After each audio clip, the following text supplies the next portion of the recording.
Hello all, welcome back. Today has not been a great day. We lost one of the chickens. We almost lost two of the chickens.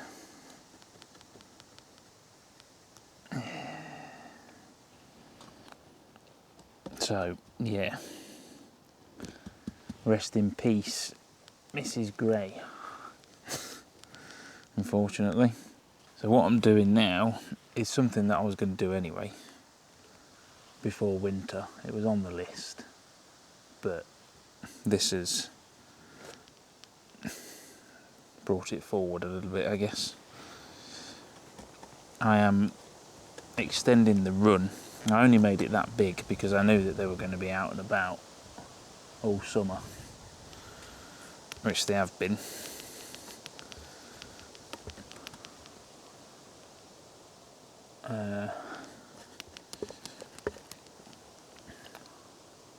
But the plan was to give it an extension before winter because obviously they're not going to be able to go anywhere, really, because of the snow. But they'll still be able to go out a bit, just not when it's minus 20. I suppose they're not going to want to. Bear in mind, I do know this is going to rot. It's probably going to last 2 or 3 years and then fall to bits, but it doesn't matter. I'm just slapping it together, really. Probably move it in the future anyway, build a better one. But yeah, I'm just doubling the size of the outside area, basically. So, what happened?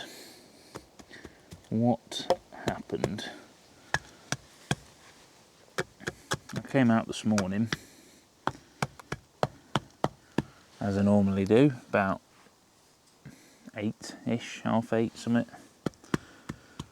Let them out, they go around the garden, have a wander, and it's normally fine.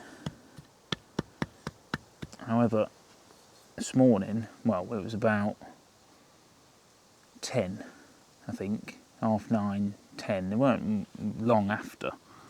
Bear in mind, I'd just gone up for a coffee, and then I was going to get on with stuff. Looked out the window, and there was feathers everywhere, and a fox running off the bottom of the driveway with one of the chickens in its mouth. So, I don't think I've ever ran so fast in my life. Not even dressed. I was in my morning loungewear. Come flying out the door, down the deck, sprinted down there after the fox, and got it off him, basically. He dropped her.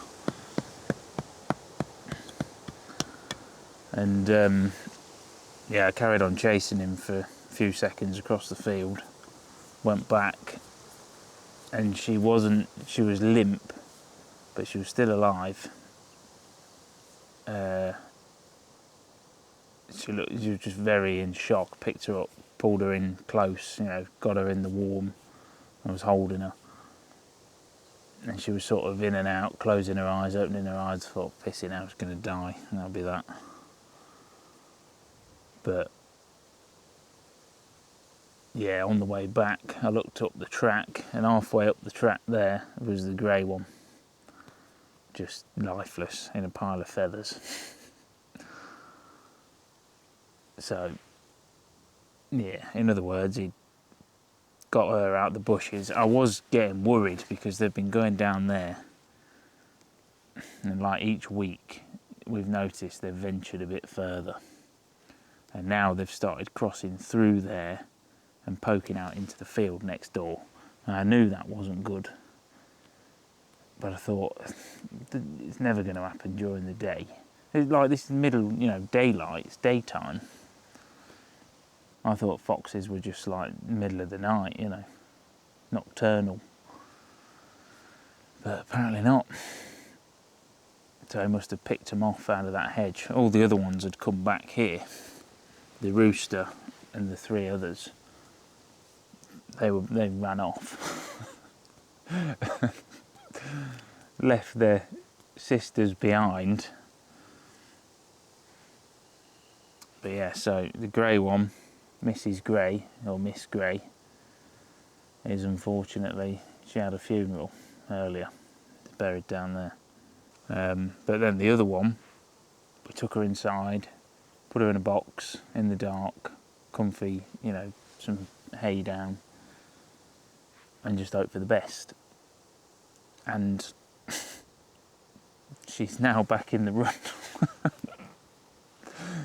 She's fine, absolutely fine. After about an hour, she had a snooze, calmed down. Then she started eating food from our hands. And then an hour or so later, she was, you know, up and about, standing up in the box, trying to look over the edge and seeing what was going on. So then we let her out inside, and she was fine. Walking around, legs looked fine, wings were fine.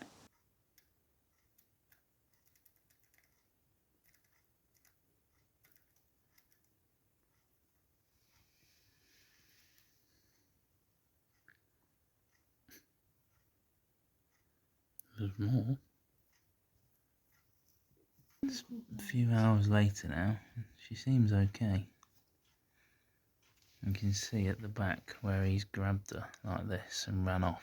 But I think he mostly had a mouthful of feathers rather than body.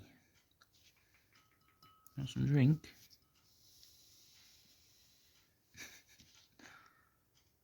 She seems alright. I think we should put her back tonight. Yeah, when they've calmed down a bit. Yeah. And I think if she was going to like get worse, she would have by now. She's just got better, isn't she, really? Yeah. Saved.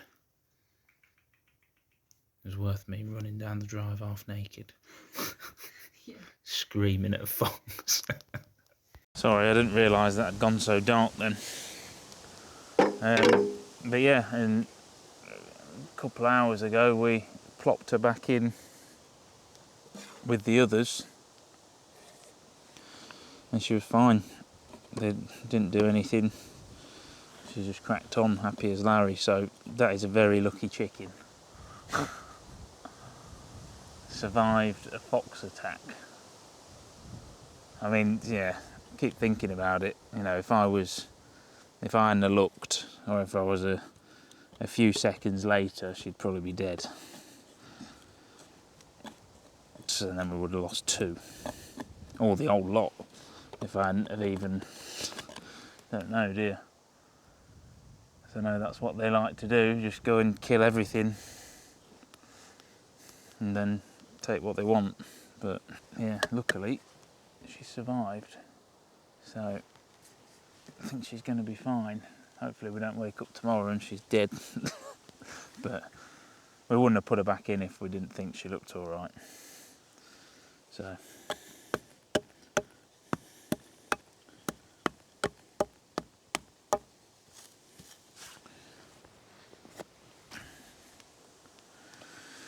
yeah, every day is a school day. Yesterday it was power, today it's dead chickens. That is life on the farm, I suppose, or on the off-grid, whatever the hell you want to call it. Something going on every day. Right, that's my 3 posts. So the plan is I'm going to take this bit roof off, carry this along to here. So this is all full height, and then the whole thing is just going to double in size and come to here. So that should be plenty of space, as long as we put plenty of stuff in there for them to do, you know, things to eat and pick at and all of that. I think they'll be alright in the winter, hopefully. But yeah, now we're, you know, because we're not just going to keep them in there all the time, like in the summer next year, or for the rest of this year, to be fair. So we're debating potentially getting an electric fence, like a net, you know, proper one that the chickens can't get through, but more importantly, foxes can't come through. and we may just net the whole plot, to be honest. I don't know.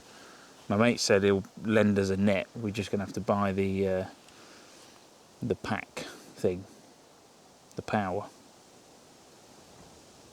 But I think that is probably the only option, really, to stop foxes coming in to the land, or at least an area where the chickens can be and be safe. Because if I build a fence, fox will jump over it. But if I get a decent height electric fence, something like this, you know, the fox will touch it one time and get blasted and then never get near it again. But obviously we've got the cats to think about, so probably can't do the whole property. We might just have to do an area like from here down into this little dip and then back around or something, just like a big enough area they can roam around but be safe. I think that might be the best option. I mean, that's probably 80 metres maybe ish, something like that.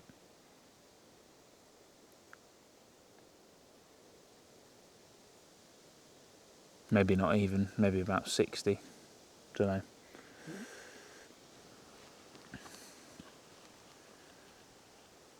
But yeah, we still want them to free range because it's no life for them just being locked in a run.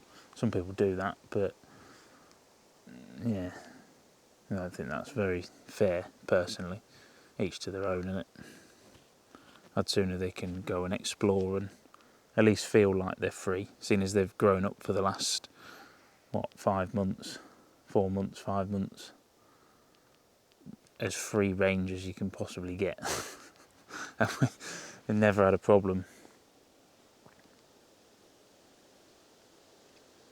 But you've got to learn somehow, haven't you? It's just a shame that he actually got one of them. I'm glad that he's not taking any of them.